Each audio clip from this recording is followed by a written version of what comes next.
피조물인 우리는 하나님께서 우리를 불쌍하게 여겨주지 아니하시면 단 한순간도 살 수 없는 연약한 존재들입니다.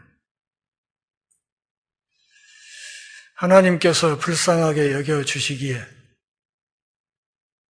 지난 한 주간도 우리가 살았고 또 오늘부터 시작되는 새로운 한 주간의 삶도 살아갈 수 있을 것입니다. 오늘 말씀에서 예수님은 긍휼히 여기는 자가 복이 있다.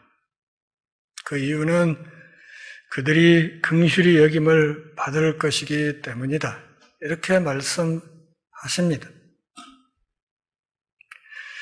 하나님의 긍휼, 하나님이 불쌍히 여겨주시는 은혜가 없으면 살 수 없는 우리들에게 하나님이 우리를 불쌍히 여기시는 그 복을 받을 수 있는 길을 알려주신 것입니다.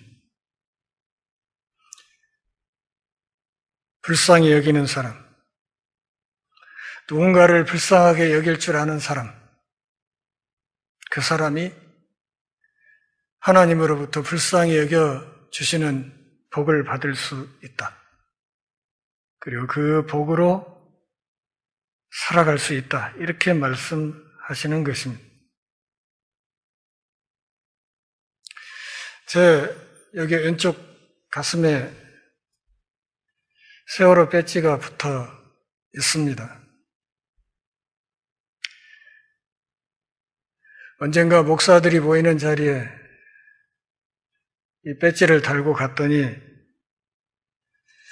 어떤 젊은 목사가 지나가는 말로 저에게 그렇게 이야기를 합니다. 그 배지 지금도 달고 다니세요?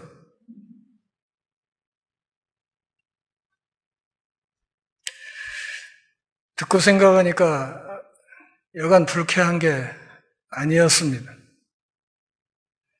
그래서 그 젊은 목사를 따라가서 한쪽으로 좀 오라고 해서 화장실 앞으로 데리고 갔습니다. 그랬더니 화장실 앞으로 끌고 가니까 바짝 쫄아가지고 목사님 왜 그러세요? 왜 그러다니? 내가 코에 피어싱을 하고 다니건 뭐 하건 당신이 그게 무슨 상관이냐? 네 자식이 그렇게 세월호를 타고 가다 죽었으면 당신 나한테 그렇게 이야기를 할 수 있어? 이렇게 얘기를 했더니 죄송하다고 아주 공손히 빌길래 그냥 그 정도 하고 넘어갔습니다. 문재인 대통령이 대통령 되기 전에 세월호 유가족들이 농성하고 있는 농성장에 같이 참여하면서 여러 날 동안 단식하고 그들과 함께 애통하는 그런 모습을 보았습니다. 그래서 5년 전에 문 대통령이 취임할 때 다른 건 몰라도 세월호 사건 이 문제 하나는 원인을 밝혀주겠지 이렇게 기대를 했는데 5년이 지나가고 임기가 끝나가는 이 시점까지 세월호 사건은 그대로 묻힌 채로 남아 있습니다. 5년 동안 저 양반이 뭐 했을까? 제 생각에는 5년간 열심히 대통령 지지율 관리하는 것밖에 한 것이 없구나. 이렇게 생각이 듭니다. 물론 적폐 세력이 완강하게 버티고 있고 그것을 헤쳐나가야 되는 입장이기 때문에 그랬을 것이라 좋게 생각할 수도 있지만 여러모로 안타깝고 아쉬운 마음이 드는 것은 사실입니다. 세월호 사건과 관련해서 제가 불쌍하게 여기는 전 현직 국회의원들이 몇 사람 있습니다. 물론 우리나라 최고의 명문 대학을 나온 사람들입니다. 차명지는 세월호 유가족들이 징하게 헤쳐먹는다 하는 이 막말을 해서 법원으로부터 유가족 한 사람당 100만 원씩 배상하라는 판결을 받았습니다. 정진석은 세월호 5주년 되는 즈음에 이제 징글징글하다 이런 표현을 하기도 했고, 홍준표는 세월호 입 밖에도 내지 마시라 이런 말을 했습니다. 안상수와 주호영은 그거 그냥 단순한 해상 교통사고라고 우겨댑니다. 민경욱은 순수 유가족이라는 표현을 씀으로써 유가족 중에도 무슨 불순분자들이 있는 것처럼 묘하게 이야기를 하기도 했습니다. 김재원은 세월호 특별조사위원회는 세금 도둑이라고 막말을 했습니다. 황교안 전도사는 대통령 이 직을 대행하는 과정에서 박근혜의 7시간 기록을 대통령 기록물로 봉인해버리고 말았습니다. 국회의원들 입에서 이런 이야기가 끊임없이 나왔습니다. 정미경은 세월호 한 척 갖고 뭐 그러냐.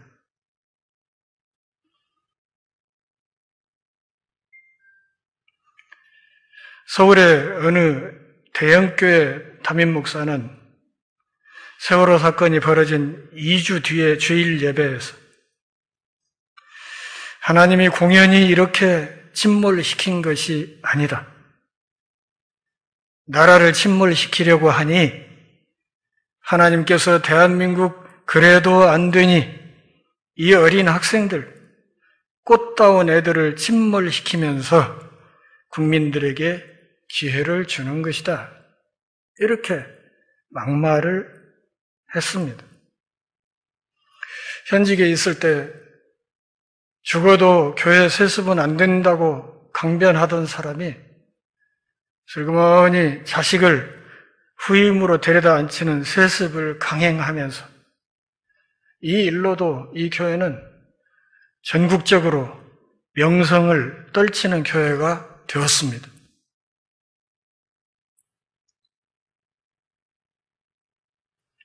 저는 세월에 탔다가 희생된 아이들뿐만 아니라 다른 사람들까지도 그 한 사람은 천하와 같다 이렇게 생각합니다.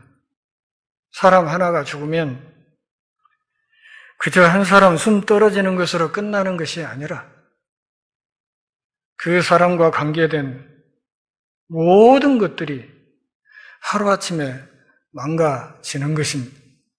사랑하는 여러분, 한번 생각해 보십시오. 내 자식이 아니라 내 친척이 누군가가 그런 슬픔을 당했다고 하면 세월이 6년 가고 7년 가고 8년 갔다고 해서 그 일이 그렇게 쉽게 잊혀질 만한 일인가? 한번 잘 생각해 보시기를 바랍니다. 저는 이 다음 대통령이 취임하면 다음 대통령 임기 중에라도 이 일이 명명백백하게 밝혀지기를 바라고, 그렇게 해서 이 땅에 다시는 이런 슬픈 일들이 허망하게 생기지 않도록 하는 사회적인 안전망을 구축해야 된다, 그렇게 생각하고 있습니다. 본문 7절을 한번 같이 보실까요? 긍휼히 여기는 자는 복이 있나니 그들이 긍휼히 여김을 받을 것이요. 불쌍히 여기는 마음, 누군가를 불쌍히 여기는 마음, 이게 사람의 본분입니다.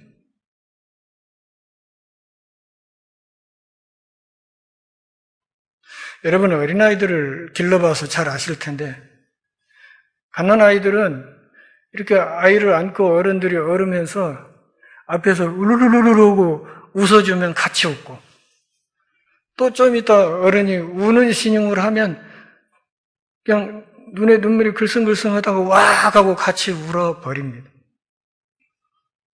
이것이 하나님께서 인간에게 태생적으로 주신 공감 능력입니다. 이 풍부했던 공감 능력이 거친 세파를 헤쳐나가는 과정에서 하나씩 둘씩 사라져버리고 나중에는 기뻐하는 자가 함께 기뻐하지도 못하고 슬퍼하는 자와 함께 슬퍼하지도 못하는 목석 같은 사람이 되고 맙니다. 그만큼 죄에 많이 젖었다 그런 뜻이겠죠. 본문 7절부터 9절까지 말씀은 사회적인 관계가 이 복들의 초점입니다. 다섯 번째 이 복 있다 하심은 이전 것들과는 달리 구약에서 상응하는 구절을 찾을 수 없습니다. 긍휼히 여기는 자, 곧 자비로운 자, 불쌍하게 여기는 자라는 말은 여러 가지 구약 말씀을 요약한 것이라고 볼 수 있습니다. 이 말의 의미는 다른 사람의 어려움을 보고 사랑으로 도와준다는 뜻입니다. 때때로 이것은 특정한 경우에 도움을 준다는 의미로 사용되기도 합니다. 예를 들면 마태복음 6장 2절에서와 같은 구제를 의미하기도 합니다. 누군가가 경제적으로 너무 힘들어할 때 그에게 작은 액수라도 도움을 줄 수 있는 마음, 이게 긍휼히 여기는 마음이다. 그런 뜻이에요. 그러나 때때로는 일반적으로 사람을 사랑하는 것의 의미로까지 확대해서 사용하기도 합니다. 마태복음 23장 23절이 그 예인데 거기서 예수님은 의와 인과 신이 율법에서 가장 중요하다 이렇게 말씀하셨습니다. 의는 공정함, 인이 바로 자비, 곧 불쌍히 여기는 마음입니다. 바로 그런 마음이 바탕에 깔려서 우리가 11조도 하고 헌금도 한다 그런 뜻입니다. 로마서 13장 10절에서도 같은 이야기를 합니다. 사랑은 이웃에게 악을 행치 아니하나니 그러므로 사랑은 율법의 완성이니라. 하나님의 율법 다 몰라도 사람 사랑할 줄 알면 그게 불쌍히 여기는 것이다. 그런 말이에요. 마태복음 5장 7절에 불쌍히 여기는 마음을 이렇게 확대된 의미로 이해하는 것이 좋겠습니다. 그러므로 예수님은 지금 고생하고 있는 사람들을 사랑스럽게 도와주는 사람이 복이 있다. 이렇게 말씀하시는 것입니다. 이로써 우리는 예수님의 설교와 가르침에서 예수님이 특히 중요하게 생각하셨던 강조점을 만나게 됩니다. 그분은 레위기 19장 18절에 있는 하나님의 요구인 내 이웃 사랑하기를 내 자신과 같이 하라. 이것이 시내산 율법의 둘째 돌판에 있는 인간에게 해당하는 계명의 요약인 것을 알려주셨습니다. 마태복음 22장 34절부터 40절까지 말씀을 보면 이와 같은 하나님의 계명을 지키지 않은 데에 당시 서기관과 바리새인들의 죄의 뿌리가 있음을 알 수 있습니다. 예수님이 이 하나님의 계명을 제자들에게 매우 깊이 가르치셔서 이것이 그들 마음에 새겨지게 되었습니다. 그러므로 사도 바울은 로마서 13장 10절에서 사랑은 율법의 완성이라 했고 야고보서 2장 13절에서 긍휼을 행하지 않는 자에게는 긍휼 없는 심판이 있으리라. 긍휼은 심판을 이기고 자랑하느니라. 이렇게 강조하였습니다. 마태복음 5장 7절에 긍휼히 여기는 자에서 그 의미가 단순히 불쌍한 마음만 있는 것이 아니라 실제로 불쌍히 여기는 마음으로 행동하라는 하는 자라는 것을 간과하면 안 됩니다. 아이고, 좀 안 됐네, 짠하네, 이러고 끝나는 것이 아니라 그런 마음으로 그 사람을 돕기 위해서 움직이는 그것을 말한다, 그 말입니다. 행동으로 옮기는 것이 결정적입니다. 마태복음 6장 12절부터 15절, 그리고 18장 21절부터 22절까지 말씀, 그리고 주기도문에서는 우리가 용서받는 것이 요점이 되고, 종의 비유에서는 자기가 사함을 받았으므로, 다시 말하면 빚을 탕감받았으므로 자신도 남을 용서하라고 하십니다. 그런데 긍휼히 여기는 자는 이들보다 더 적극적인 선행을 해야 한다는 것입니다. 이런 맥락에서 볼 때 다섯째 복이 있다 하심은 그 앞에 네 개의 것과 다른 성격을 가지고 있다는 것이 명백해집니다. 지금까지는 잃어버린 죄인과 죄로 고통당하는 자들이 초대되었습니다. 복음서에 잃어버린 죄인이라는 말이 자주 등장하는데 이들은 하나님을 완전히 떠난 사람이 아니라 하나님을 믿지만 자신의 죄를 인식하고 하나님 앞에 과감하게 나오지 못하는 사람들, 연약함으로 아직 죄 가운데 있는 사람들을 말합니다. 당시 유대교 신학에 의하면 이런 사람들은 구원받지 못합니다. 그러나 예수님은 바로 이러한 사람들을 하나님 나라로 초청하십니다. 왜냐하면 바로 이들이 자신의 죄를 깨닫기 때문에 회심하여 죄 사함의 은혜를 받을 가능성이 높기 때문입니다. 그러나 이제는 예수님이 하나님의 뜻을 행하고 그분의 계명을 성취하는 사람을 초대하십니다.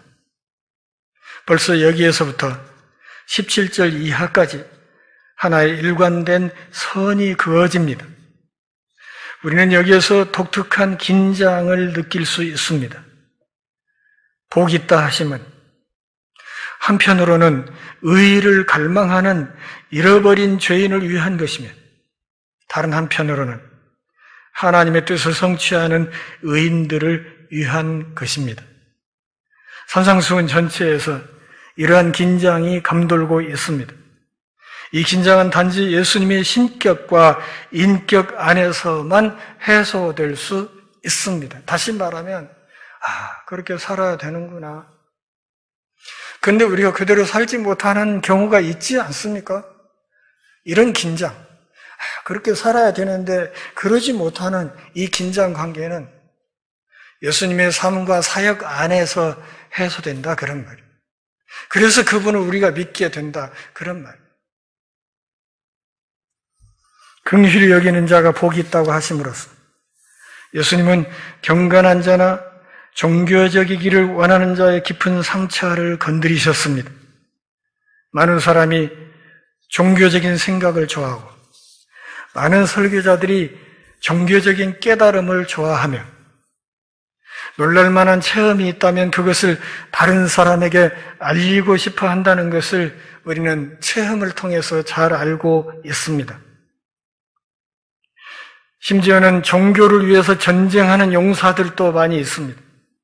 그런데 성경을 많이 읽고 성경에 대해 많이 이야기하고 성경을 기반으로 저술 활동이 이루어지고 설교를 하는 곳에서도 그들이 말하는 것이 항상 그대로 실천되지 않는다는 것이 문제입니다.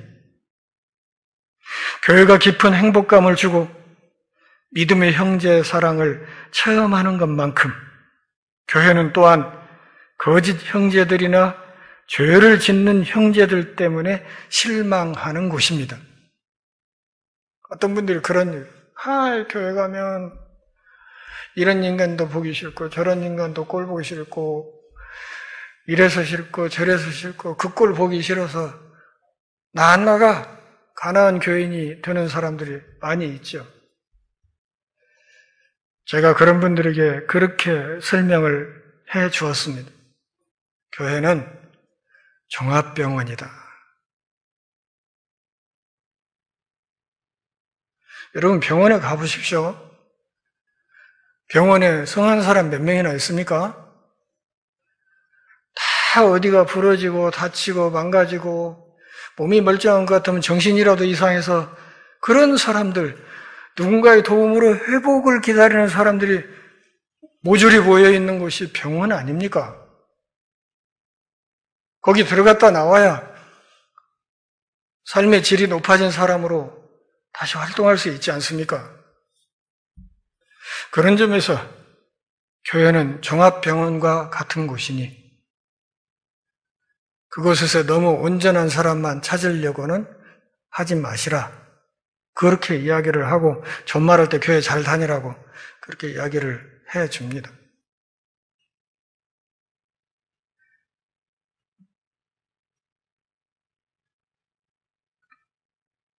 산상수훈을 주의 깊게 읽으면서 이것을 자신에게 연관시키는 독자는 벌써 여기에서 5장 20절에 바리새인과 서기관보다 좀 더 나은 의의를 얻기 위해 기도하지 않을 수 없게 됩니다. 아무리 의롭게 살려고 해도 자신의 한계가 느껴질 때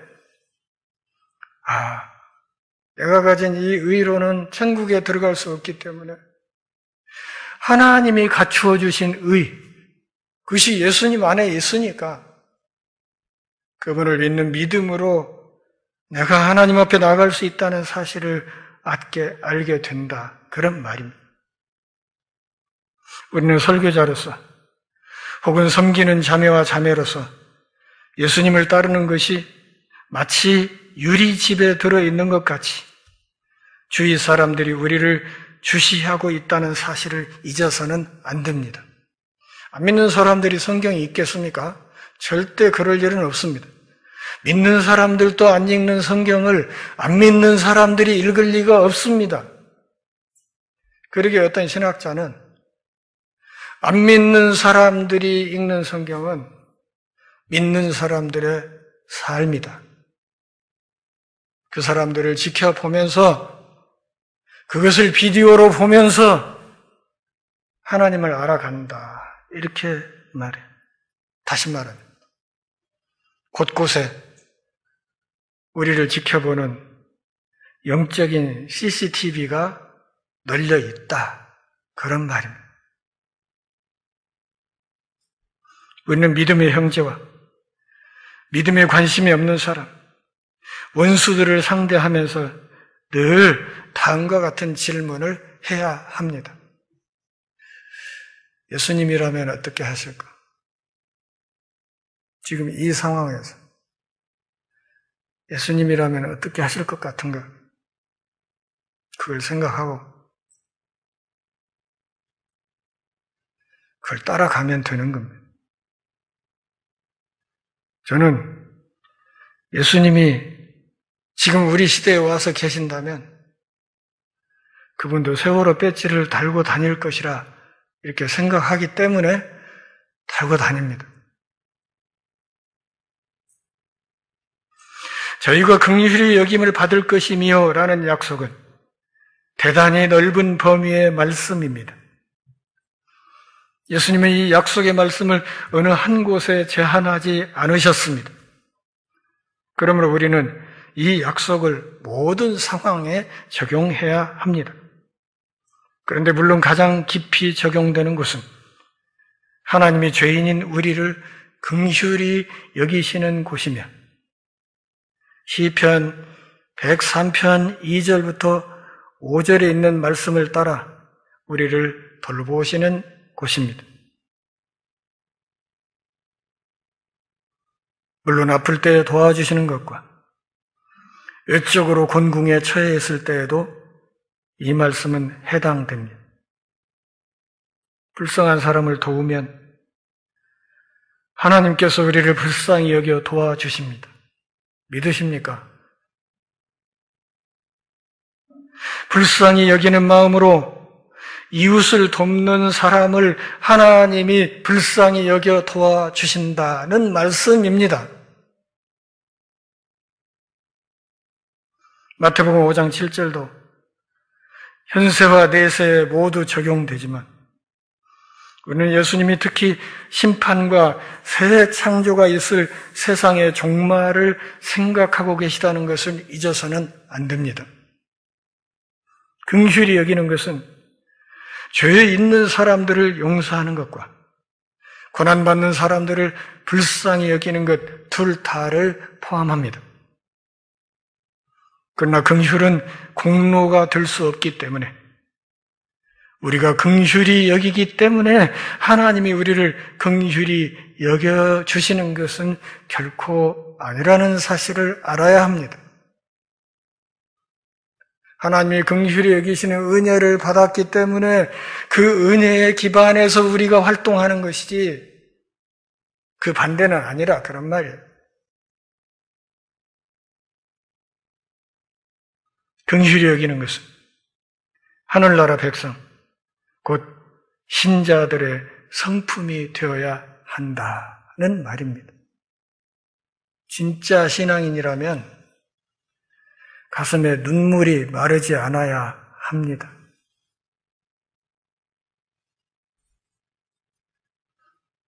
이 불쌍히 여기는 마음이, 이 마음이 없는 사람들이 함부로 갑질하는 불쌍한 사람이 됩니다.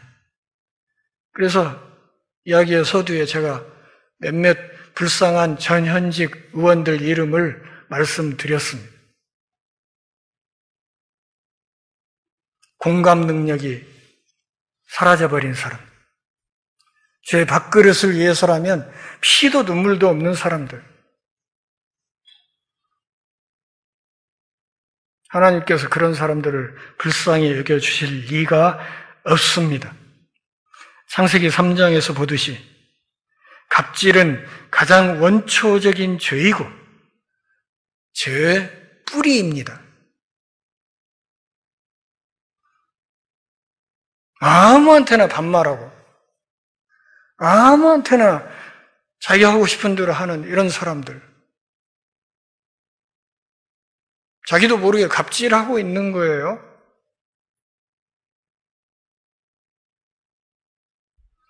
이런 사람들은 성숙한 신앙인이라고 할 수 없습니다. 말씀을 정리하겠습니다. 서울에 있는 어떤 교회에서는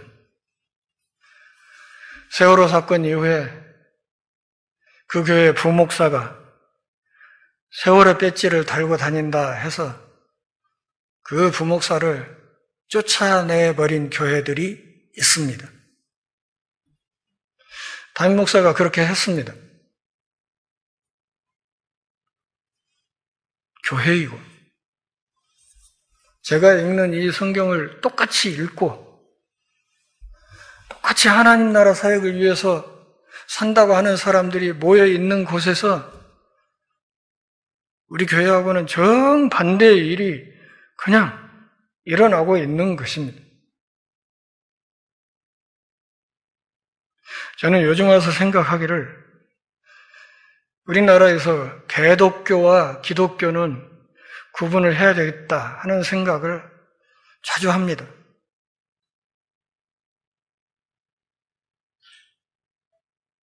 긍휼히 여기는 사람은 이웃 사람들에게 자비의 손을 뻗습니다. 그렇게 함으로써 자기에게 뻗어주신 하나님의 자비로운 손을 증거하게 됩니다. 그게 전도라는 말이에요. 죄에 있는 사람을 용서하는 것, 고난받는 사람들을 불쌍히 여겨 돕는 것, 그게 긍휼히 여기는 것입니다. 어떤 사람이 이렇게 할 수 있습니까? 지난주에 말씀드렸듯이 마음을 다 비우고 난 뒤에야 우리 마음이 하나님의 사랑으로 채워질 수 있고, 그런 다음에야 이웃에게 자비로울 수 있습니다.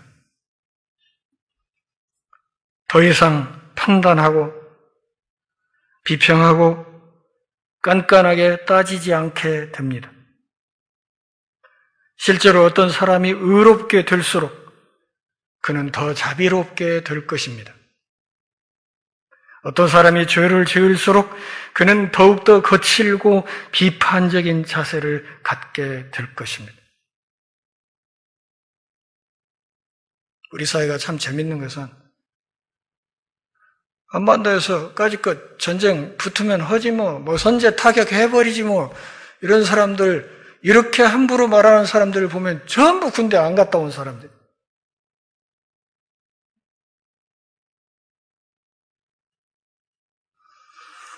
마태복음 5장 7절 다시 같이 읽을까요? 긍휼히 여기는 자는 복이 있나니 그들이 긍휼히 여김을 받을 것이다. 이 말씀의 주석은 제가 보기에는 두 구절입니다. 하나는 시편 41편 1절, 그리고 또 다른 하나는 에베소서 5장 1절 2절입니다. 같이 읽어볼까요? 빈약한 자를 권고하는 자가 복이 있으며 재앙의 날에 여호와께서 저를 건지시리로다. 그러므로 사랑을 입은 자녀같이 너희는 하나님을 본받는 자가 되고 그리스도께서 너희를 사랑하신 것 같이 너희도 사랑 가운데서 행하라. 그는 우리를 위하여 자신을 버리사 향기로운 제물과 생축으로 하나님께 드리셨느니라.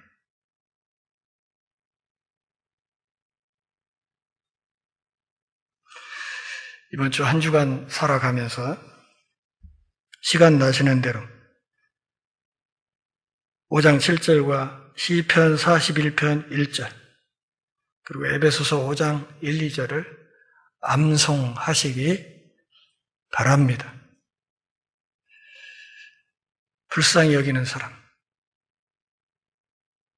하나님의 도우심을 받을 수 있습니다. 그리고 그 도우심으로 우리가 이 험한 세상에서 살아갈 수 있습니다. 주변에 불쌍한 사람들과 함께 우는 성숙한 믿음의 사람들이 다 될 수 있기를 바랍니다. 기도하겠습니다. 하나님 아버지, 오늘도 주의 말씀 들으며 한 주간의 삶을 시작합니다. 우리 주변에 참 불쌍한 사람들이 너무 많습니다. 생각이 그릇되고 입술이 잘못되고 행실이 천박한 사람들이 너무 많습니다. 하나님 그들을 불쌍히 여기며 이 땅에 하나님의 의와 하나님의 자비와 하나님을 향한 믿음을 구현하는 우리의 생애가 되게 하옵소서. 예수님의 이름으로 기도합니다.